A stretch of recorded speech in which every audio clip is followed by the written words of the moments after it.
Il y a des gens qui n'ont aucune histoire. En dehors de la Bible, ils n'ont pas une histoire avec Dieu. Tu vas évoluer comment? Tout ce que tu connais là, c'est Dieu a fait à Abraham ceci, Dieu a fait à Moïse cela, a fait à David cela.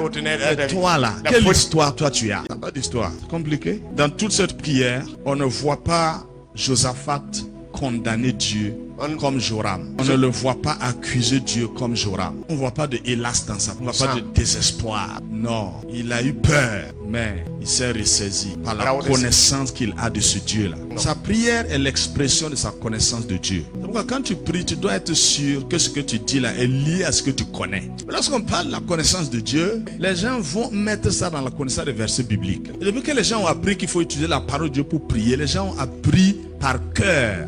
Dès qu'on est à l'école primaire maintenant avec les enseignants, récitation, récitation. Jean 3,16. Dieu a tant aimé le monde qu'il a donné son fils unique afin que tu ne peux pas être un perroquet et avoir des résultats. Ce que tu récites là, est-ce que tu connais vraiment ça? Est-ce que tu as expérimenté ça dans ta vie? Est-ce que ta prière est nourrie par ton expérience spirituelle? C'est ceux qui avancent, c'est ceux qui s'appuient sur leur propre expérience. L'expérience de David c'est bien, mais je vais te dire la vérité, ça ne peut pas te sauver. Tout le temps David a tué Goliath. David a tué Goliath. Mais toi tu as tué quoi? Même pas une chèvre.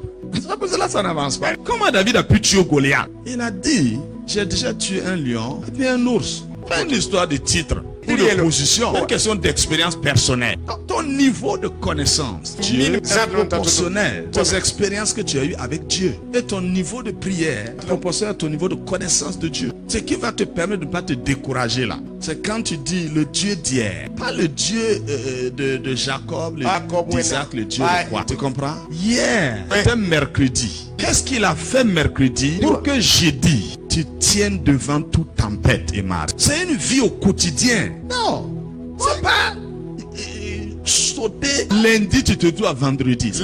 Lundi compte sur dimanche, mardi compte sur lundi, mercredi compte sur mardi. C'est comme ça que ça se passe. Ah, tu as pris congé lundi. Mardi, tu n'as pas repris. Mercredi, tu te lèves. David a fait tomber Goliath. Le mercredi, tu te dis, oh, mardi, lundi, là, ne me soutiennent pas. Tu veux qu'on fasse comment? Tu ne les as pas permis de me soutenir. Tu te relâches un peu, ça va être difficile d'avancer.